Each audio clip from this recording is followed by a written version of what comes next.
ফেব্রুয়ারির প্রথমার্ধেই জাতীয় নির্বাচন অনুষ্ঠিত হবে বলে জানিয়ে প্রধান উপদেষ্টার প্রেস সচিব শফিকুল আলম বলেছেন, কেউ যদি নির্বাচনের বিকল্প নিয়ে ভাবে তা হবে জাতির জন্য বিপজ্জনক। রাজনৈতিক দলগুলোর সাথে ডক্টর ইউনূসের বৈঠক শেষে তিনি কথা জানান। বৈঠক শেষে বিএনপি মহাসচিব মির্জা ফখরুল ইসলাম আলমগীর বলেন, নির্বাচন বিলম্ব করতে দেশে নানামুখী ষড়যন্ত্র চলছে, তবে তা ফলপ্রসূ হবে না। অন্যদিকে জামায়াতের নায়েবে আমির সৈয়দ আব্দুল্লাহ মোহাম্মদ তাহের বলেন, একটি নীল নকশা নির্বাচনের দিকে যাচ্ছে সরকার। আর এনসিপির মন্তব্য, গণপরিষদ নির্বাচনের মাধ্যমে নতুন সংবিধান হলেই দেশের সমস্যার সমাধান হবে। আরও জানাচ্ছেন ইয়াসিন রানা। চলমান রাজনৈতিক পরিস্থিতি নিয়ে বিএনপি, জামায়াত ও এনসিপির সাথে বৈঠক করেন প্রধান উপদেষ্টা ডক্টর মোহাম্মদ ইউনূস। এতে জুলাই সনদ বাস্তবায়ন, গণহত্যার বিচার, আইন শৃঙ্খলা পরিস্থিতি, ভিপি নূরের ওপর হামলা, নির্বাচনে লেভেল প্লেইং ফিল্ড, জাতীয় পার্টির কার্যক্রম নিষিদ্ধের ইস্যুতে আলোচনা হয়। বৈঠক শেষে বিএনপির মহাসচিব মির্জা ফখরুল ইসলাম আলমগীর বলেন, নির্বাচন নিয়ে ষড়যন্ত্র চলছে, তবে প্রধান উপদেষ্টার ঘোষিত সময়েই নির্বাচন হবে। আমাদের আশঙ্কা যে নির্বাচনকে বিভিন্নভাবে বিলম্বিত করার লক্ষ্যে এই ধরনের কিছু একটা শক্তি কাজ করছে, তবে এর কোনো সুযোগ নাই। নির্বাচন ঠিকই সময় আমরা যেটা শিডিউল ঘোষণা করা হয়েছে সেই শিডিউলেই নির্বাচন ঘোষণা হবে এবং সেটা আমাদের যে প্রধান উপদেষ্টা তিনি সেটাই একই কথা বলেছেন, তিনি আমাদের সঙ্গে একমত। এর আগে জামায়াত ইসলামী ও এনসিপির সাথে বৈঠক করেন প্রধান উপদেষ্টা ডক্টর মোহাম্মদ ইউনূস। বৈঠক শেষে জামায়াতের নায়েবে আমির ডাক্তার সৈয়দ আব্দুল্লাহ মোহাম্মদ তাহের বলেন, নীল নকশার মাধ্যমে একটি দলকে সুবিধা দিতে নির্বাচন হলে জনগণ তা মেনে নেবে না। বর্তমান সরকার এবং আরো কিছু দেশ বিদেশি শক্তি মিলে নির্বাচনকে সুষ্ঠু হওয়ার ক্ষেত্রে বাধা তৈরি করা চলেছে। একটি নীল নকশার নির্বাচনের দিকে আমরা যাচ্ছি কিনা সেই ব্যাপারে আমাদেরও প্রশ্ন তৈরি হয়েছে, জনমনেও প্রশ্ন তৈরি হয়েছে। কারণ হিসেবে আমরা বলেছি, এই সরকার লন্ডনে গিয়ে নির্বাচনের তারিখ ঘোষণা একটি দলের সাথে বৈঠক করে, এটা নজিরবিহীন ঘটনা এবং এতে করে তার নিরপেক্ষতা ক্ষুণ্ণ হয়েছে এবং একটি দলকে বেনিফিট দেওয়া হয়েছে মানুষের পারসেপশনের ক্ষেত্রে যে এই দলটি আগামী নির্বাচনে ভালো করবে। এনসিপির সিনিয়র যুগ্ম আহ্বায়ক আরিফুল ইসলাম আদিব বলেন, গণহত্যার বিচার, আহতদের পুনর্বাসন, জুলাই সনদ বাস্তবায়ন, গণপরিষদ নির্বাচন ও জাতীয় পার্টি নিষিদ্ধের বিষয়ে আলোচনা হয়েছে প্রধান উপদেষ্টার সাথে। আমরা বলেছি, জুলাই সনদের আইনি ভিত্তি এবং সাংবিধানিক ভিত্তির জন্য আগামী যে নির্বাচনটি হবে সেই নির্বাচনটি যেন অবশ্যই গণপরিষদ নির্বাচন হয় এবং সেই গণপরিষদের নির্বাচনের মাধ্যমে বাংলাদেশের দীর্ঘ 54 বছরের যে রাজনৈতিক সংকট, যে একক ব্যক্তিকেন্দ্রিক যে স্বৈরতান্ত্রিক মনোভাব কিংবা কাঠামো গড়ে উঠছে, সেটার স্থায়ী সমাধানের জন্য আমরা মনে করি আগামী নির্বাচনটি গণপরিষদ নির্বাচন অনুষ্ঠিত হয়ে এবং সেটা নতুন সংবিধান প্রণয়ন করবে। বৈঠক শেষে ব্রিফ করে প্রধান উপদেষ্টার প্রেস উইং। প্রেস সচিব শফিকুল আলম বলেন, যথাসময়ে নির্বাচন অনুষ্ঠানের ব্যাপারে রাজনৈতিক দলগুলোকে আশ্বস্ত করেছেন প্রধান উপদেষ্টা। নির্বাচনের যে সময় ঘোষণা করেছেন, নির্বাচন সেই সময়ের মধ্যে হবে, অর্থাৎ ফেব্রুয়ারির প্রথমার্ধে একটি অবাধ, সুষ্ঠু ও উৎসবমুখর পরিবেশে নির্বাচন অনুষ্ঠিত হবে। সকল রাজনৈতিক দলকে প্রধান উপদেষ্টা নির্বাচন নিয়ে আবারও তার প্রতিশ্রুতি জানিয়েছেন।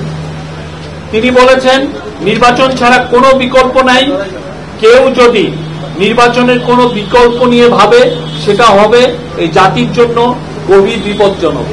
আগামী নির্বাচন অবাধ, সুষ্ঠু ও উৎসবমুখর পরিবেশে অনুষ্ঠিত হবে। এজন্য রাজনৈতিক দলগুলোর সহযোগিতা চেয়েছেন প্রধান উপদেষ্টা। ইয়াসিন রানা, এটিএন বাংলা, ঢাকা। কোনো দল পরিকল্পিতভাবে নানা শর্ত দিয়ে নির্বাচনের পথে বাধা সৃষ্টি করছে বলে অভিযোগ করেছেন বিএনপির ভারপ্রাপ্ত চেয়ারম্যান তারেক রহমান। দলের প্রতিষ্ঠাবার্ষিকীর আলোচনা সভায় তারেক রহমান বলেন, নির্বাচনকে সামনে রেখে নানা রকমের ষড়যন্ত্র ডালপালা মেলতে শুরু করেছে, তবে কোনো ষড়যন্ত্রই বিএনপির অগ্রযাত্রাকে রুখতে পারবে না। তিনি আরও বলেন, জনগণের সরকার প্রতিষ্ঠিত না হওয়া পর্যন্ত গণতন্ত্র ঝুঁকিমুক্ত নয়। এ সময় অশুভ শক্তির অপতৎপরতা প্রতিহত করতে সবাইকে ঐক্যবদ্ধ থাকার আহ্বান জানান বিএনপি নেতারা। কামরুজ্জামান রাজীবের রিপোর্ট। ৪৭তম প্রতিষ্ঠাবার্ষিকী উপলক্ষে রাজধানীর ইঞ্জিনিয়ার্স ইনস্টিটিউশন মিলনায়তনে আয়োজিত আলোচনা সভায় অংশ নেন বিএনপির শীর্ষ নেতারা। এতে লন্ডন থেকে ভার্চুয়ালি যুক্ত হন দলের ভারপ্রাপ্ত চেয়ারম্যান তারেক রহমান। বক্তব্য রাখতে গিয়ে দলের সিনিয়র নেতারা বলেন, জনগণের কল্যাণে কাজ করে দেশের সবচেয়ে জনপ্রিয় দলে পরিণত হয়েছে বিএনপি।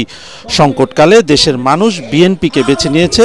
অতীতের মতো আবারও সব ষড়যন্ত্র থেকে দেশকে সংকটমুক্ত করবে বিএনপি। আমাদের কাছে বিভিন্নভাবে একটা মহল ভিন্ন খাতে পরিচালনা করার চেষ্টা করছে। এই নির্বাচন যেটা এখন একমাত্র বিকল্প এই দেশকে রক্ষা করবার, সেই নির্বাচনকে আজকে বিঘ্নিত করবার, তাকে ব্যাহত করবার প্রচেষ্টা চালানো হচ্ছে। আমরা যে কোনোভাবে হোক জনগণকে সাথে নিয়ে এই সকল ষড়যন্ত্রকে আমরা রুখে দেব।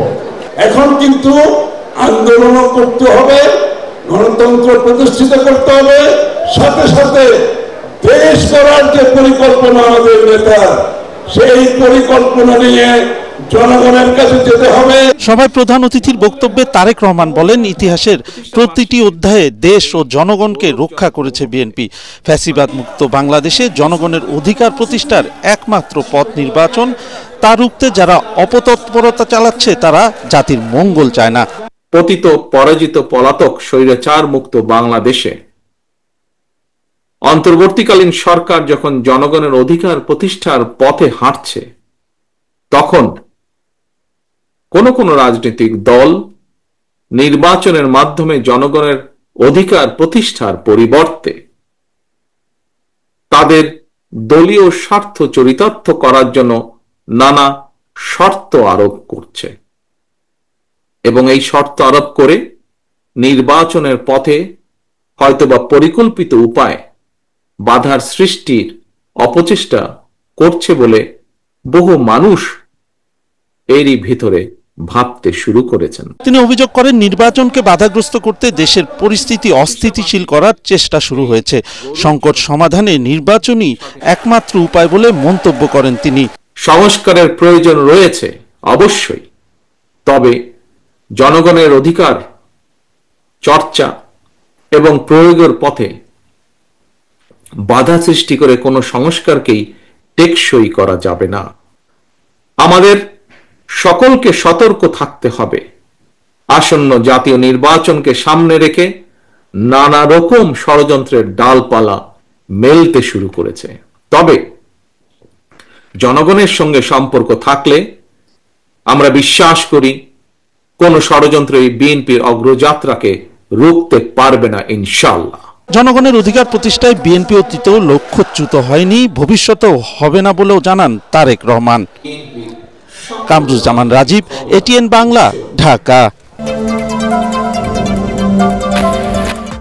ডাকসুর 2 ভিপি প্রার্থী সাদিক কায়েম ও ওমামা ফাতেমার বিরুদ্ধে আচরণবিধি লঙ্ঘনের অভিযোগ তুলেছেন ছাত্রদলের ভিপি প্রার্থী আবিদুল ইসলাম খান। এ বিষয়ে দ্রুত ব্যবস্থা নিতে প্রধান রিটার্নিং কর্মকর্তার কাছে অভিযোগ করেছে ছাত্রদলের প্যানেল। এদিকে শিবির সমর্থিত জোটের জিএস প্রার্থী SM ফরহাদের প্রার্থিতা চ্যালেঞ্জ করে রিটের পর এবার একই প্যানেলের আরেক প্রার্থী ফাতেমা তাসনিম জুমার প্রার্থিতা বাতিল চেয়েছে বিভিন্ন প্যানেল। বিস্তারিত জানাচ্ছেন মুশফিকুর রহমান। 9 সেপ্টেম্বর নির্বাচনকে ঘিরে জমে উঠেছে ডাকসু ও হল সংসদ নির্বাচনী প্রচারণা। 6 বছর পর নিজেদের ছাত্র প্রতিনিধি নির্বাচনের সুযোগ পেয়ে উচ্ছ্বসিত শিক্ষার্থীরা। উৎসবের আমেজে ভাসছে ঢাকা বিশ্ববিদ্যালয় ক্যাম্পাস।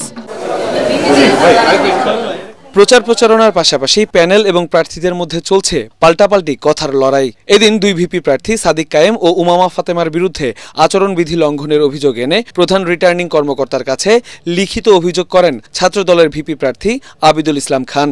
সমাজবিজ্ঞান বিভাগে শিবির সমর্থিত প্যানেলেরই একজন সদস্য ক্লাসরুমে ঢুকে মাইকে ভোট চেয়ে আসছে, এটাও আচরণবিধি লঙ্ঘনের ভিতরে পড়ে। এদিকে নিষিদ্ধ সংগঠন ছাত্রলীগের সাথে জড়িত থাকার অভিযোগ এনে শিবির সমর্থিত প্যানেলের জিএস প্রার্থী SM ফরহাদের প্রার্থিতা বাতিল চেয়ে হাইকোর্টে রিট করেছে অপরাজয় 71, অদম্য 24 প্যানেলের মুক্তিযুদ্ধ গণতান্ত্রিক আন্দোলন বিষয়ক সম্পাদক ফাহমিদা আলম।